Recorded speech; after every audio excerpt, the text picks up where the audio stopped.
Bienvenidos a la unidad docente del Hospital General de Agudos Juana Fernández, División Ortopedia y Traumatología. En este caso vamos a abordar el tema de generalidades en fracturas de cadera. La articulación de la cadera está formada por la porción acetabular de la pelvis y la porción proximal del fémur. En este caso nos vamos a dedicar a la porción proximal del fémur. El fémur proximal está formado por la cabeza femoral, el cuello, la región intertrocantérica y una pequeña porción que es la subtrocantérica. Esta articulación está fuertemente unida por la cápsula articular, que es la que más adelante nos va a dividir a las fracturas de caderas en mediales o intracapsulares y laterales o extracapsulares. La irrigación de la cabeza femoral es muy importante. Nace a partir de la arteria femoral profunda que da dos ramas, las circunflejas, medial y lateral. Estas corren por fuera de la cápsula, dando ramas que atraviesan las cápsulas y son las arterias retinaculares. Estas arterias retinaculares luego se hacen intraóseas y son los que van a irrigar la porción de la cabeza femoral. Es muy importante aquí la irrigación porque en las fracturas mediales de cadera tienen que ser reducidas y fijadas rápidamente para evitar la necrosis por falta de irrigación. Los ángulos normales del cuello femoral son el ángulo cérvico-diafisario o ángulo de inclinación, que es igual a 125 o 135 grados, y el ángulo de declinación o anteversión del cuello femoral, que en el adulto es normal de 10 a 20 grados. Los músculos de la cadera sirven para realizar todos los movimientos de la misma. Tenemos músculos extensores que permiten mover el fémur hacia posterior, músculos flexores que permiten mover el fémur a anterior, los músculos abductores que movilizan el fémur hacia afuera, los músculos aductores que movilizan el fémur hacia adentro y los músculos rotadores que permiten la rotación del fémur.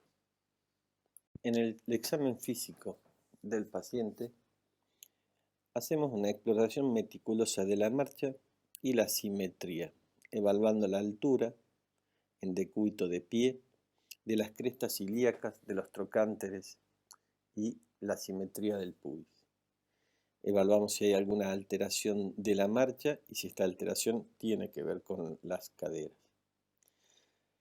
Luego hacemos la palpación, que es preferible en decúbito, pero se puede hacer también de pie. En decúbito dorsal evaluamos la parte anterior, que son la espina ilíaca anterosuperior, la cresta ilíaca, el tubérculo ilíaco, el trocánter mayor y el tubérculo púbico.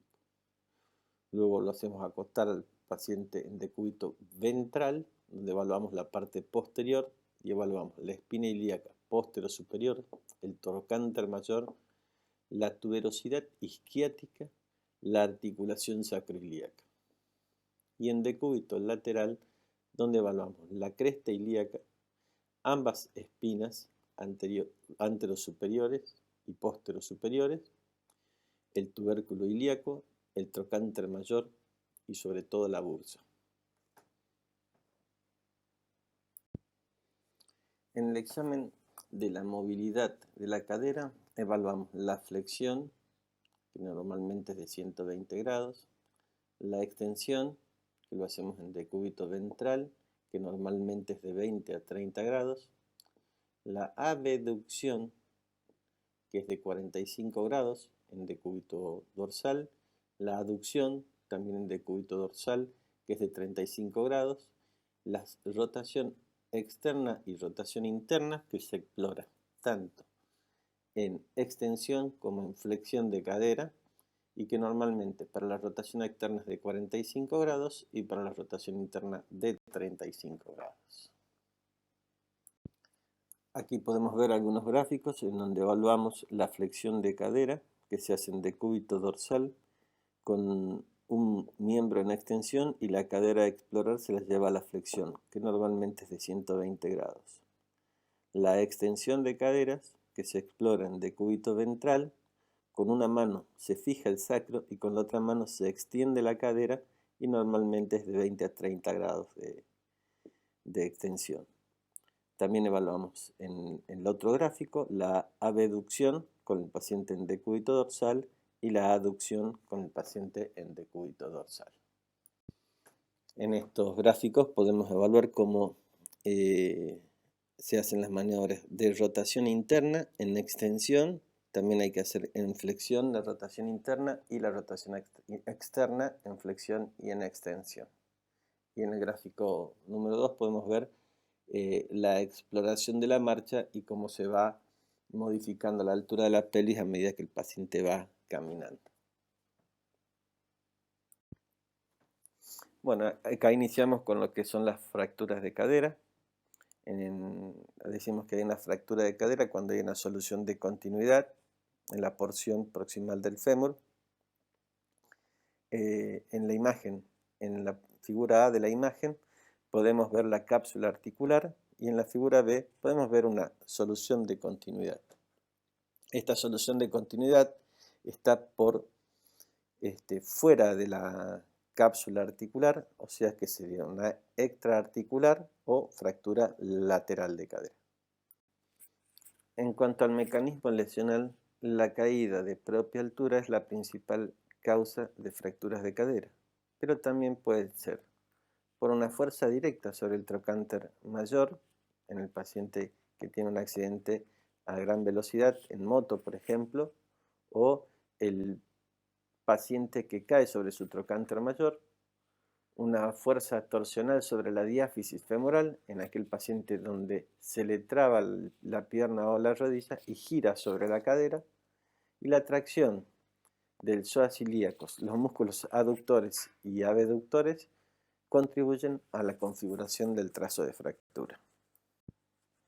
Cuanto a la clínica, lo principal que nos cuenta el paciente es que se cayó, tiene un antecedente del traumatismo. Ahora, lo que nunca sabemos es si primero se fracturó y luego se cayó, o se cayó y se fracturó. Siempre encontramos impotencia funcional, que el paciente no puede mover y no puede caminar. Dolor, sobre todo al intentar movilizarle la cadera ante maniobras mínimas, y el deseje clínico. El miembro generalmente se encuentra en aducción, acortado, en rotación externa y levemente flexionado. Esta asimetría que se ve en el deseje clínico es principal en las fracturas laterales, ya que las fracturas intracapsulares están menos desplazadas que las fracturas laterales. Las fracturas laterales tienen mayor desplazamiento y vemos más acortamiento, aducción, rotación externa y flexión. Cuando hacemos la valoración radiográfica de un paciente con fractura de cadera, pedimos 3 radiografías. Es un ambas caderas frente para poder comparar una con la otra cadera, un frente de cadera en placa larga y un perfil estricto de cadera. Muchas fracturas de cadera pueden pasar desapercibidas o ser fracturas ocultas porque no están nada desplazadas y está fracturada, y es importante hacer un estudio comparativo con la cadera contralateral. Aquí podemos ver una radiografía de ambas caderas frente, que va desde las crestas ilíacas hasta el tercio proximal del fémur, en la que podemos ver en su cadera izquierda, a nivel de la unión del cuello cervical con la diáfisis femoral, una solución de continuidad compatible con un trazo de fractura. Esta fractura está por fuera de la cápsula, o sea, sería una fractura extracapsular o fractura lateral de cadera. En esta diapositiva podemos ver el par radiográfico. En la imagen de la izquierda, la radiografía de frente de una cadera izquierda, y en la imagen de la derecha, una radiografía de perfil de una cadera izquierda. En la radiografía de la izquierda podemos decir, es una radiografía de frente de cadera que va desde el tercio distal del ilium al tercio proximal del fémur, donde podemos observar una alteración de la forma con una solución de continuidad compatible con un trazo de fractura a nivel de la unión del cuello con la diáfisis femoral.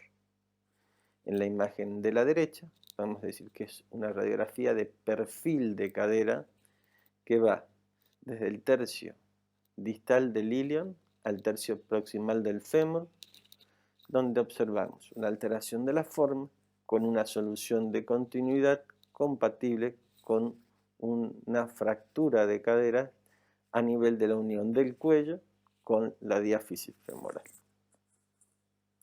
Por lo tanto, por todo lo descrito hasta ahora, las fracturas de cadera las clasificamos en mediales y laterales. Las mediales o intracapsulares, el límite va a ser la cápsula, y las laterales o extracapsulares.